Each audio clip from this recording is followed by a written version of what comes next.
Hello students, in last lecture on radiation we talked about perfectly black body and Ferri's black body, construction of a black body. Okay, now today we'll move ahead with the next point called emission of heat radiation.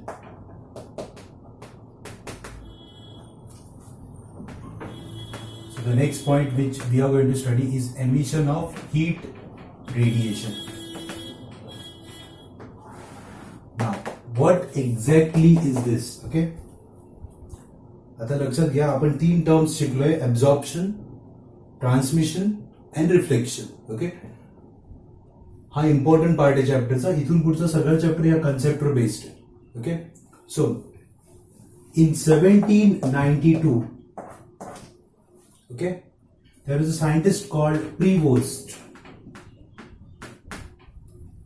Okay, in 1792 Prevost published, okay, Pierre Prevost was the name of scientist. He published a theory on radiation. त्यांनी एक theory publish केली रेडिएशनवर. Okay, which is also called as theory of radiation or theory of exchange of heat. Okay, मग काय म्हटलं रे प्रिवोस्ट? Okay, what प्रिवोस्ट sed, C हे खूप simple आहे, समजून घ्या. याच्यात काय म्हणतात, डेरिव्हेशन वगैरे नाहीये, हा कन्सेप्च्युअल पार्ट आहे. आणि कन्सेप्ट समजली की तुम्हाला हे सगळे लिंक समजतील. So what Prevost told, all the bodies, okay, you take any body, okay, whether it is good absorber, good reflector, good emitter, काही असू द्या, take any body, but if you take the temperature of body 0 kelvin, okay, ज्याला absolute zero पण म्हणतात. So if the temperature of the body is 0 Kelvin, then that body is not going to radiate any energy. That body is not going to radiate any energy. म्हणजे त्या body मधून emission होणार नाही, absorption पण होणार नाही. Okay, कुठे? At 0 Kelvin. पण as soon as the temperature starts to increase, okay, मग आपल्याला माहिती, आपण म्हणतो केमिस्ट्रीमध्ये हा शब्द तुम्ही खूप वापरता कि at 0 Kelvin the molecular vibrations stop. There are no molecular vibrations. Okay, मग व्हायब्रेशन नाही का? कारण त्यांच्याकडे एनर्जी नाही, आणि एनर्जी नाही म्हणून तर ते रेडिएट नाही करत आहेत. So they are not emitting और absorbing energy because and therefore they are not vibrating. कुठे? 0 Kelvin. But as soon as the temperature starts to increase above 0 Kelvin, मग जसं जसं टेम्परेचर वाढायला लागेल, body will start absorbing the energy and therefore body will start emitting the energy. कळलं? म्हणजे body कधी करेल रे emit energy? when it will start to absorb. Okay, so when body starts absorbing energy, okay, then body will start emitting energy. So as the temperature increases, the thermal radiation start.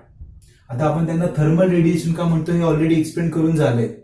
Because they only take place when there is increase in temperature of the body. Okay, so those thermal radiations will start.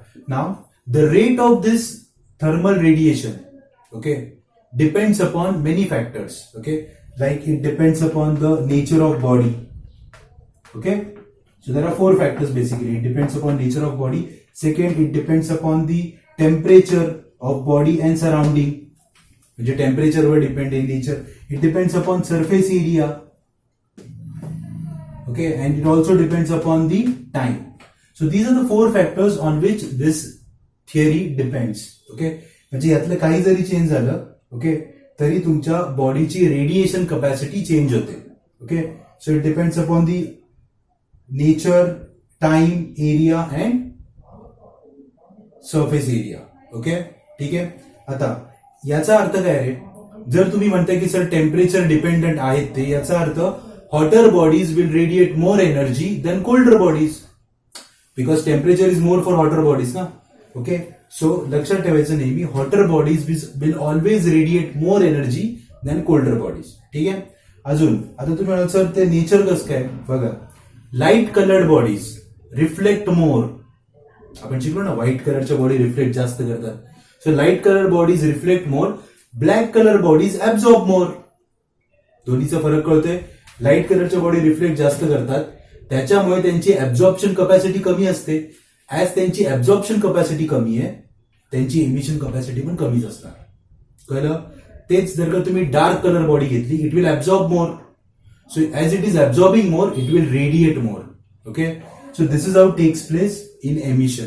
Okay, आणि हे सगळं प्रिवोसनी सांगितलं होतं आपल्याला. Okay, आपण last लेक्चरला एक महत्वाचा point शिकलोय की ज्यावेळेस बॉडीमध्ये हीट रेडिएशन्स किंवा एनर्जी अब्झॉर्ब होते, okay, in any form, then it's kinetic energy increases. म्हणजे आपण शेवटी कायनेटिक थिअरी ऑफ गॅसेस मध्ये लास्टला आपण व्हायब्रेशनल मोड्स, त्यानंतर ट्रान्सलेशनल मोड्स, रोटेशनल मोड शिकलो.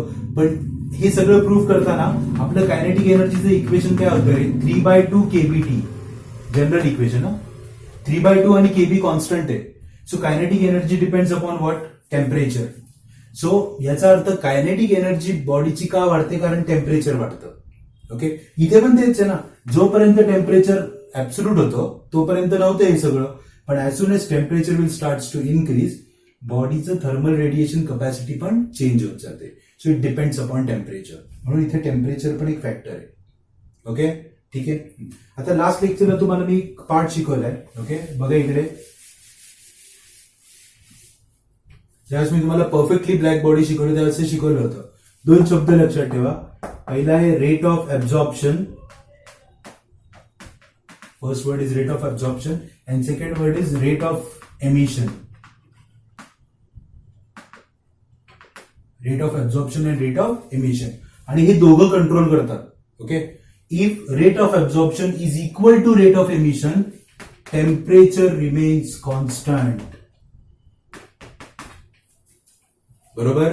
जर रेट ऑफ ऍब्झॉर्प्शन आणि रेट ऑफ एमिशन सेम असेल तर बॉडीचं टेम्परेचर कॉन्स्टंट राहणार. ओके, साधा कॉमन सेन्स आहे हा. If there is a body, if body starts to absorb energy, heat, then its temperature will increase.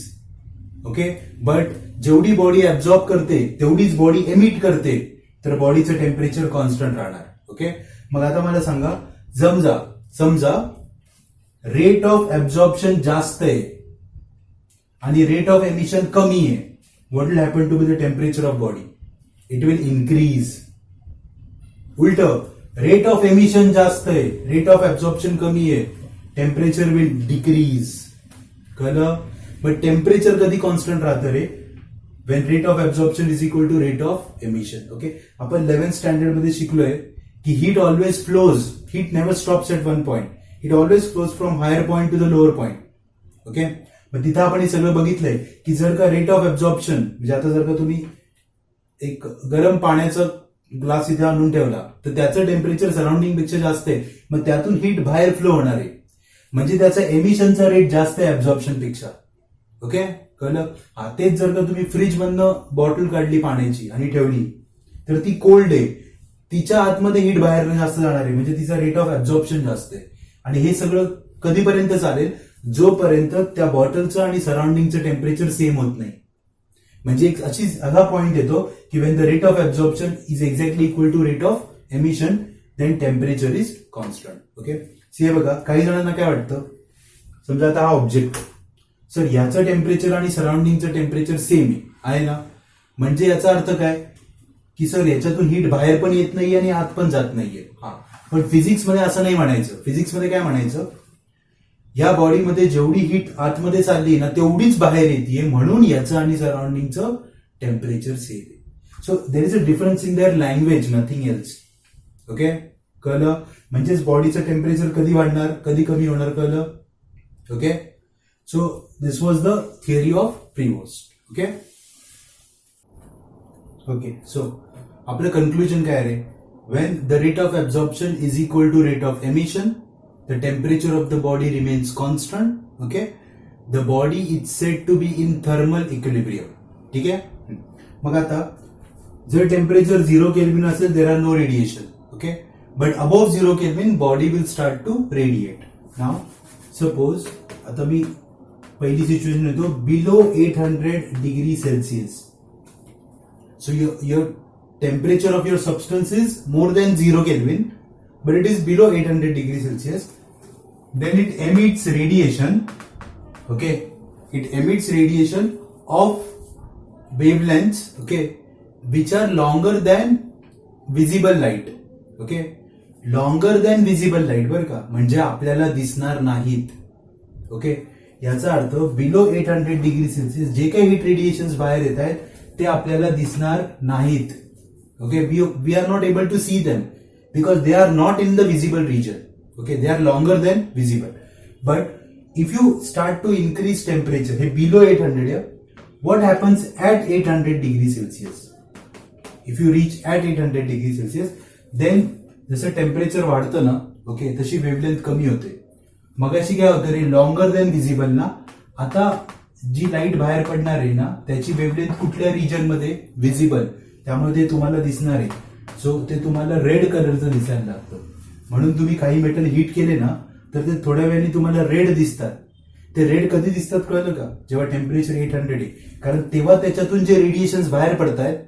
Okay, see all the bodies radiate electromagnetic radiation. आपण मागच्या वर्षी शिकलोय, UV, X ray, visible, infrared, radio wave सगळे आहेत ना. त्यातले below 800 जे raise बाहेर येतात ते विजिबल नाही आहेत, म्हणून ते दिसत नाही. त्यांची वेवलेंथ जास्त आहे, longer wavelength.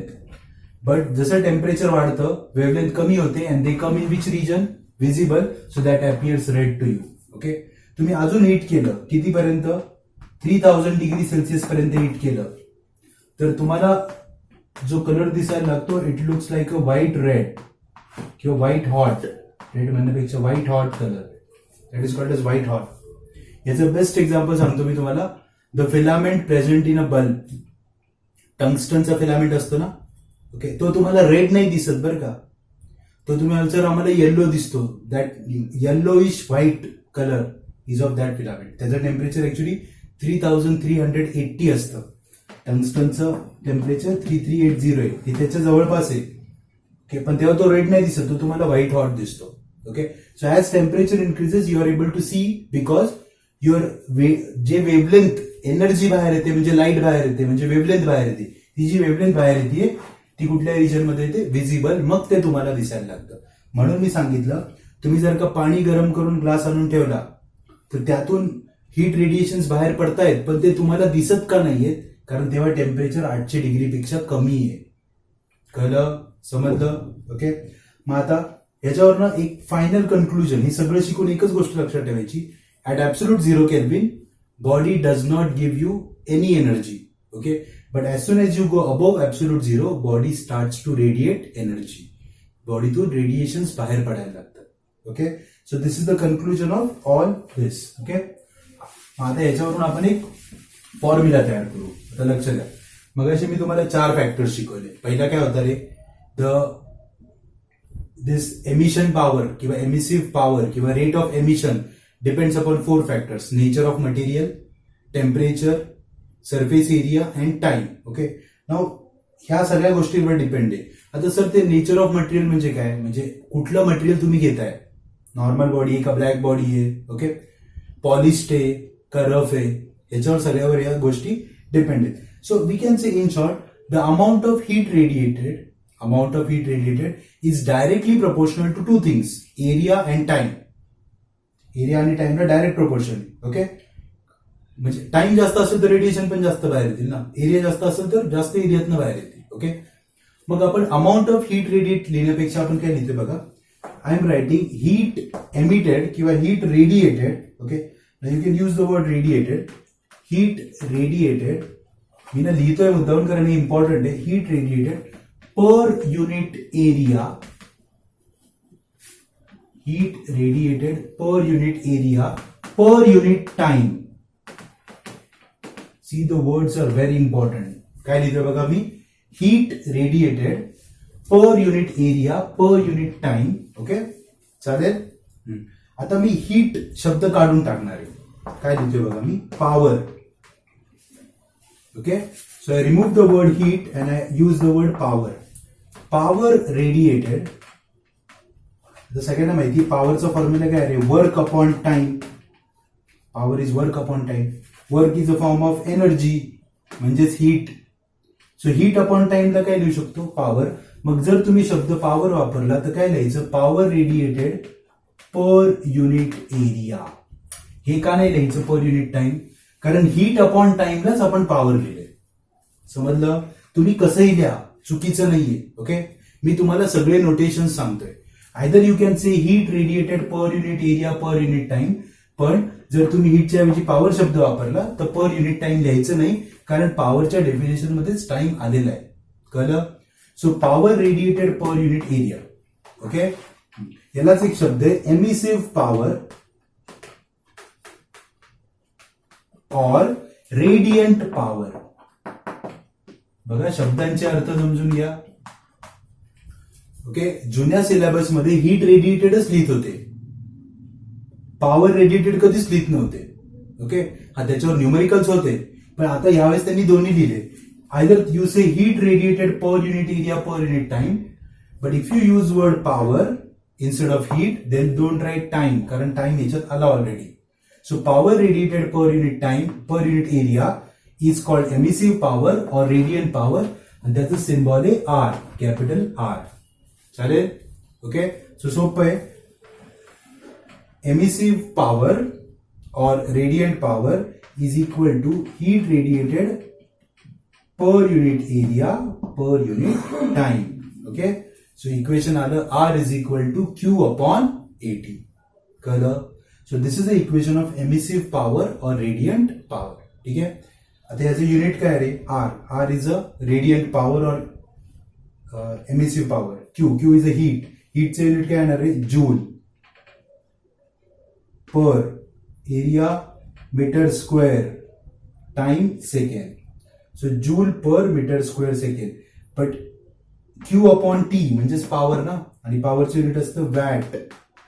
So Q upon T ला वॅट लिहिलं, watt per metre square. So दोन युनिट आहेत, joule per metre square second और वॅट पर मीटर स्क्वेअर. त्याच्यावर तुम्ही डायमेन्शन पण लिहू शकता. जूल म्हटल्यावर डायमेन्शन काय येणार रे? L2 M1 T-2 upon area L2 time T1. वरती घ्या, इथे 0 येईल आणि इकडे -3. So what are the dimensions of radiant power? L0 M1 T-3. कळलंय? ओके, कन्सेप्ट समजलाय? काय शिकवलं आता? MSc power. याच्यावर न्यूमेरिकल्स येतं, त्यामुळे नीट लक्ष देऊन समजून घ्या. तुम्ही एकतर म्हणू शकता heat radiated per unit area per unit time और power radiated per unit area, त्यालाच म्हणतात एमिसिव्ह पॉवर और radiant power. Okay, R equal to Q upon AT is the formula, units and dimension. Okay.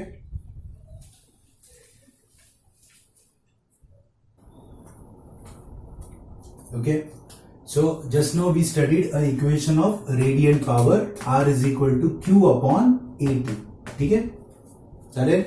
R stands for emissive power or radiant power. Q is the heat radiated. A is the heat radiated per unit area per unit time.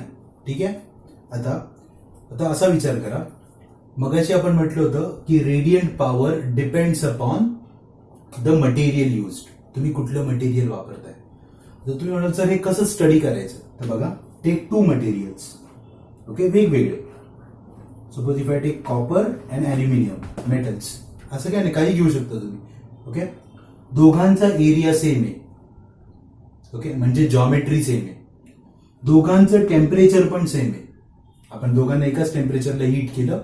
Okay, both are going to radiate, both will have emissive power. पण दोघांची emissive power same येईल का? नाही. Area same आहे, time same आहे, temperature same आहे, but emissive power is not same because materials are different. Okay, म्हणजेच याचा अर्थ एमिसिव्ह पॉवर फक्त टेम्परेचरवर नाही डिपेंड. ओके, समजा दोघांचं टेम्परेचर आहे 100 डिग्री सेल्सिअस. मग टेम्परेचर सेम आहे तर एमिसिव्ह पॉवर सेम आहे का? नाही. एरिया पण सेम आहे दोघांचा. It depends upon the material also, which material you are using. Okay, याचा अर्थ सगळ्या बॉडीची एमिसिव्ह पॉवर सेम नाहीये, हे कळलं पहिल्यांदा. मग आता साधा प्रश्न आहे. ओके, मला सांगा, मगाशी काय बोलतोय आपण? जो जास्त ऍब्झॉर्ब करेल तो जास्त एमिट करेल. हा कॉमन सेन्स आहे. म्हणून तर आपण म्हटलं ना लास्ट टाइम की hotter bodies radiate more than colder bodies because they are at high temperature, they absorb more, so they emit more. So सगळ्यात परफेक्ट ऍब्झॉर्बर कोण आहे? Perfectly black body. शिकलो ना आपण लास्ट लेक्चरला. Perfectly black body absorbs major ना. मग जर परफेक्टली ब्लॅक बॉडी ऍब्झॉर्ब सगळ्यात जास्त करते तर सगळ्यात जास्त एमिट पण कोण करणार? Perfectly black body. मग रेडियंट पॉवर सगळ्यात जास्त कोणाची? Perfectly black body. ठीक आहे. आता परफेक्टली ब्लॅक बॉडी सोडून मी दुसरी कुठली बॉडी घेतो, त्याला मी नाव देतो ऑर्डिनरी बॉडी. ओके, मी तुम्हाला सांगितलं होतं, 2 एक्झाम्पल शिकवले होते परफेक्टली ब्लॅक बॉडीचे, लॅम्प ब्लॅक आणि प्लॅटिनम ब्लॅक. ओके, पण ते 2 सोडून तुम्ही तिसरं काहीतरी घेतलं, तुम्ही कॉपर घेतला. ओके, तर त्याची emissive power perfectly black body एवढी आहे का? नाही, त्याची ह्याच्यापेक्षा कमी आहे ना. ओके, याचा अर्थ हा आपला स्टँडर्ड झाला ना रे. Okay, so we can compare the emissive power of ordinary body with the perfectly black body. हे कळतंय का तुम्हाला? ओके, कम्पॅरिझन करतोय आपण. म्हणजे आपण कसं करत होते, आपण रिअल गॅस आणि आयडियल गॅस शिकलो. आयडियल इज आयडियल, रिअल हे आयडियल नाही आहेत ना. ओके, पण जे रिअल आयडियलच्या खूप जवळ जातात तेच आपल्यासाठी आयडियल होतात. मग तसंच परफेक्टली ब्लॅक बॉडीची एमिसिव्ह पॉवर सगळ्यात जास्त आहे, सगळ्यात जास्त. ओके, आणि बाकीची बॉडीची कमी आहे, तर मग आपण बाकी सगळ्या बॉडीजची कम्पेअर करू शकतो. Okay, it's like a refractive index. What is refractive index रे? Speed of light in air and speed of light in medium. आपण कम्पेअर करतो ना. मग एअर आपला स्टँडर्ड आहे, तसं perfectly black body is our standard, कारण ती सगळ्यात जास्त एमिट करणार आहे. मग आपल्या बॉडीची रेडियंट पॉवर किंवा एमिसिव्ह पॉवर आपण कुणाबरोबर कम्पेअर करतो? परफेक्टली ब्लॅक बॉडी बरोबर. आणि ती जी टर्म आहे ती दोघांचं कम्पॅरिझन करते. That is called coefficient of emission और एमिसिव्हिटी.